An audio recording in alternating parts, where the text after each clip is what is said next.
Hello and welcome to CNBC-TV18's Mumbai Newsroom. I'm Sumaira Abdi and you're watching MF Corner. Today joining in we have Tarun Birani, who's the founder and CEO of TBNG Capital Advisors, and Shweta Rajani, Senior Vice President and Head of Mutual Funds at Anand Rathi Wealth, and we will be answering all the queries which have been sent in by our viewers. I realize that for a long time we have not done that. So today we hope to take up some queries, and of course in the coming weeks there will be more queries answered, so do keep writing into us. The first question that we have comes in from Mumbai. So Matthews KP has written in. He says that he has an ongoing SIP in PGIM India Global Equity Opportunity Fund for the last 2 years, and currently it's making him losses. So he wants to know whether to continue the SIP or to switch to some other fund right now. Shweta, I know 2 years is too short a time ordinarily to judge the performance, but a lot of funds have done well. And, is this the reason that sometimes investor returns lag fund returns? What should he do? Sure. Thanks, Mera. Hi, Matthew. So, PGIM Global Opportunities Fund basically is investing almost 50% of its money in US markets, and there's another 40% or that goes into European markets. The last few years, I would say, the recent months have been impacted because of the global uncertainty, and these countries are facing economic challenges, a high interest rate, inflationary environment. But when you compare Indian equities to these markets on fundamental factors like, what is the expectation of corporate profitability, relative valuation, how is India's economic growth going compared to others, India seems to be better placed than these two economies. Like, I'll give you an example. A valuation measure is market cap to GDP. For US, it's at 170%, and compared to their own average of 140%, they're on the higher side. India is at 105 today, which is still closer to their long-term average of 90. So India is relatively better valued.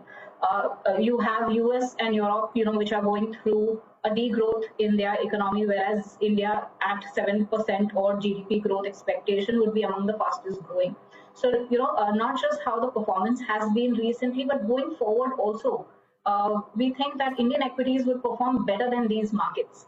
So my recommendation to you would be that stop your SIP, even if it is at a loss, book your losses, move out and invest into Indian domestic funds.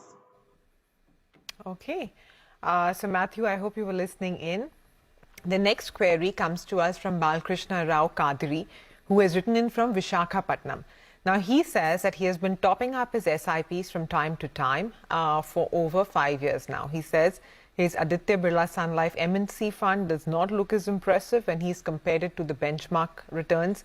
He also wants to know whether he can switch to some other fund and if switching will impact his compounding, the compounding in his fund right now. So, Tarun, what would you advise Balkrishna to do? Yes.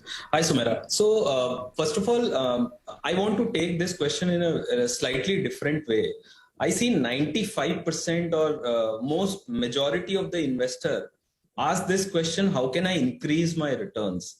But frankly, if you look at the world is very, very different, right? The actual world is very different. What I am saying today, after 1 year, it is going to happen like that. Trust me, there is a lot of uncertainty around it. So focus need to be, how can I increase my return, to how can I achieve my life important financial goals with a lot of certainty. That should be the focus area. I can see Mr. Bala has asked very specific question. How can I better compound my money? Should I change my SIPs and all that? But after you are focused more towards achieving your life goals, then you start coming up that what am I investing for? Is this investment more for my short-term goals or long-term goals? I can clearly see this money is for his long-term goals. One problem what I observe in his portfolio is the number of funds are too many. And I can see these 8 to 9 funds in the portfolio is not a good thing to have in the portfolio. Each category, one fund need to be there, and there is no need to have too many funds in the same category. Like I can see there are 2 flexi cap funds in the portfolio, there is no need to have two flexi cap funds.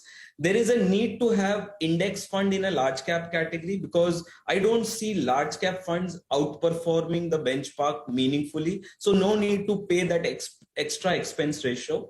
Apart from that, his specific concern on this thematic fund called MNC fund, ABSL MNC fund, yes, it is underperforming, but one should question why this MNC fund or a thematic fund was taken at the first place.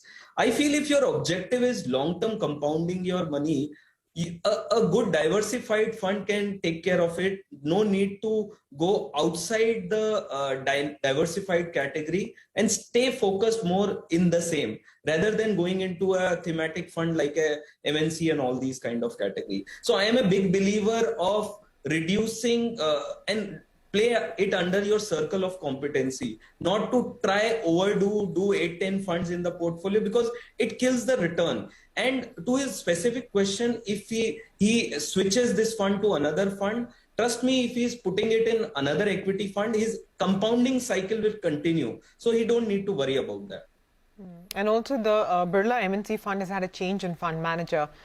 So maybe in any case, he should have reviewed his investment. Okay, next question comes from Ahmedabad. Shailesh Singh has written in. He says he's 52 years old. He's a salaried professional.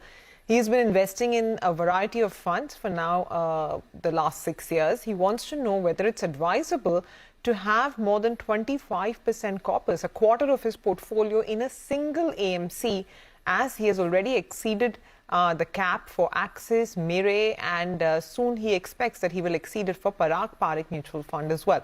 His primary aim is to create wealth by the time that he is going to retire. So, too many eggs in one basket, perhaps, Shweta? Sure, madam. Sally, so one thing, you also shared your investment details. So one point there is, today you said you've accumulated around 20 lakhs, and with the way you're going of your monthly SIPs, you could end up with 1 crore. My first suggestion to you is, as you go towards retirement, just relook at your asset allocation. If you're equity heavy today, maybe as you get closer to your retirement, you may want to have a little more debt. Coming to your specific question on your mutual funds, yes, I would ideally say that 20 to 25% exposure to a single AMC is the limit that you should have. If you exceed 25, that's your upper limit. You should diversify. I'll just take an example like Axis today is going through a series of audits which would impact its flows and therefore the fund performances. So that's the AMC risk I'm referring to. Third, in your portfolio, it's not just the AMC risk, but I also see a fund manager risk, because you have Axis Midcap, Axis Focus, Axis Blue Chip. So two of these funds, Midcap and Blue Chip, are managed by the same fund manager, Shreyas Devalkar. So you also have a fund manager risk. Every fund manager has its own style, and that goes through a cyclicality.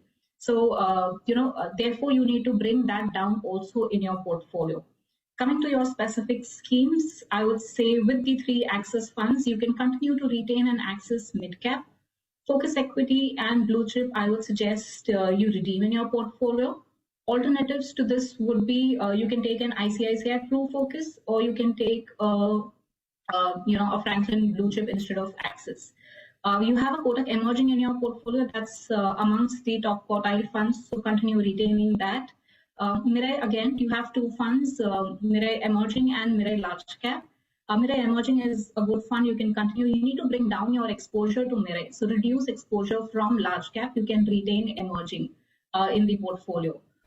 The other fund you have is a Parag Parikh Flexi Cap. This fund used to have 25% exposure to international equities, which did well for him, but today that is hampering the portfolio return. I would say better funds available in that category. I would suggest exit that and switch to an HDFC Flexi Cap in the portfolio. That's some suggestions. I hope I have covered all your schemes that you had mentioned. Yeah, that's it, Shweta. Thanks for that. Another question is coming in from New Delhi. Satya Srinivas says that his daughter has recently got a job, so he wants her to start investing for the long term. So now he wants some suggestions of mutual funds with good returns. So Satya, congratulations. It's a great thing for you to be teaching your daughter. But first up, let me tell you that this concept of good returns, selecting a fund on the basis of good returns is itself a myth. Because if anybody is guaranteeing you a good return, or if somebody has performed well, it doesn't mean that it will be repeated. But anyway, Tarun, you're the expert. Go ahead. Great. No, I think you have made my job easy. I think the word return need to be seen because I think if you look at, this is called the recency bias, right? When you look at last 1 year return, 2 year return to select what is going to happen in future, I think you'll end up making a lot of accidents and mistakes by that. So I am a very big believer of suitability of the investor based on the risk appetite. One should approach the investment. As Mr. Satya has clearly mentioned, it's for her daughter's future as well as it's for long term. She's just starting off the investment. So my suggestion would be she should look at starting with high allocation towards large cap oriented index fund. That would be a great start according to me, followed by some allocation to large and mid cap category. Again, to add alpha to the portfolio, we should look at some allocation to long-term allocation to some flexi cap and mid cap funds. But after some year of experience, I want 1 or 2 years, let us start something, see and reflect back her experience investing. And if she gets more comfortable with investing, I think she need to get into bit of small cap allocation because she has a long-term horizon. But I would not like to give very high risk small cap at this point of time because she is a first time investor. Let her experience for next 1 or 2 years be good in the market. She understand risk well, then we can add up more risk.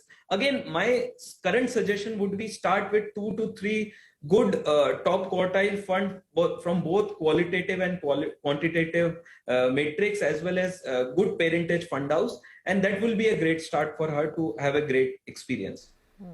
And just to add my 2 bits to it, if you follow all the steps of the process of asset allocation, you will anyways land up with funds that will be most meaningful to your portfolio. You don't have to just select ones on the basis of returns. A quick break. We have more queries which we'll answer, but all of that is on the other side. Stay tuned.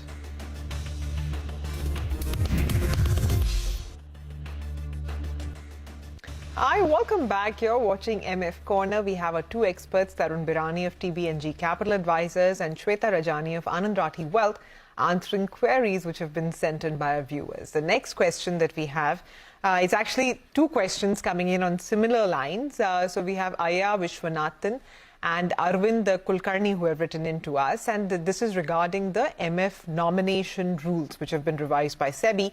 So Aya says that all his investments have been included in his Demat account with Integrated Enterprises India. He wants to know whether it will now be necessary for him to register individually for all his investments. Arvind says that he wants to nominate friends, charitable institutions, religious places other than his family members. So he wants to know whether it will now be possible under the new norms. Tarun? Right. So I will take Arvind's question quickly. So a nominee is only a custodian and not the owner of the mutual fund holdings, and legal proceeds will only go to the legal heirs. Okay. So this is not a new MF nomination norm, right? So this is a SEBI regulation made in 1996. So new nomination rule speaks about compulsory nomination or provide a signed declaration if you are opting out of nomination. Nevertheless, in case of demise, if you want the proceed to go to a respective friend, charitable trust, as well as religious places, then it is necessary to add the same in the will document. Though nomination are being done with self-consent, legal heir is entitled to succeed to the property as per the succession laws. So to sum it up, on demise of a mutual fund holder, the proceeds are given to the nominee, who in turn must distribute to legal heirs or to the person entities mentioned in the will document. So I hope this answer is very clear to Mr. Arvind. Now coming to the second question, if your nomination is updated in your Demat, do you need to still update it in the mutual fund separately? I don't think that is required. If in your Demat the nomination things are updated, there no need to update it separately. But if you have not updated the same, then you have to get this updated in the system. Thank you. Okay, Tarun, thanks very much for clarifying all those aspects. We have a query from Pune. Deepak Mirchandani says that he has an ongoing SIP in the iPru Tech Fund, where he has chosen the growth option. He has been making SIPs every month since September of last year. He says that he has not received units against his SIP and wants to know what should be the future course of action here. Shweta? Yes, madam. Sadeep, in July, what had also happened was there was a regulatory change which disallowed using of pool accounts for purchasing mutual funds if you were doing it through a broker or through an MF platform like BSE. So specifically, if you are buying mutual funds in the demat from any of these routes. So in your case, if you're buying it through BSE, then your money got debited from your account, but BSE could not allocate it to the AMC on time, and therefore the money is with BSE. It's not got mapped into the current account, and therefore you've not got your units in your demat. This was a generic problem which came up because of the regulatory change. It's not specific to you. In fact, what we've understood from BSE is there's a huge backlog and a lot of cases for which they still have to make refunds back to the investors, and that's taking some time. What I would suggest is that your AMC is not at fault. It's not that the money is being received by the AMC and they've not allocated units to you. This is an issue with the broker or BSE. I would suggest to stay in touch with your broker. The money should come back to you in some time.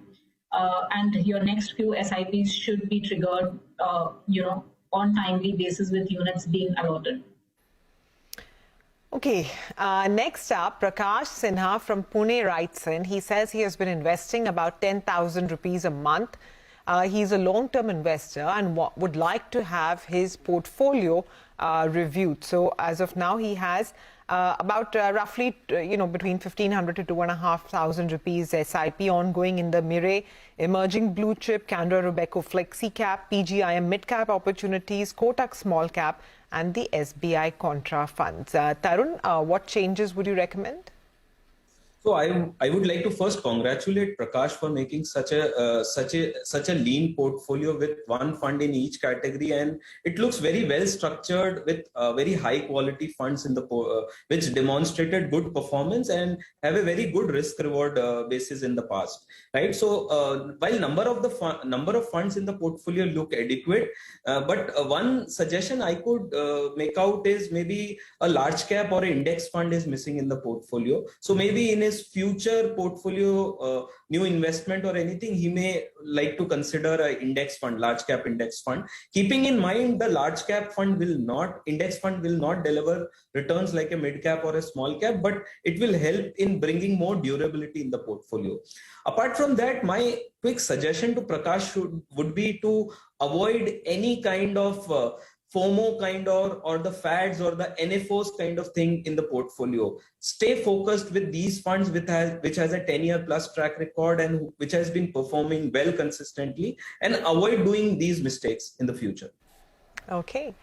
Next up, Komal Khurana has written in. She says that at a time when the West is staring at a possible recession, would it be a better idea to diversify funds in different segments within Indian equity than to go international? I don't think right now it's possible to incrementally go more international because we have already exceeded the cap. But Shweta, what would you advise? So Komal, I agree with you that the Indian equity markets is far better placed than international markets.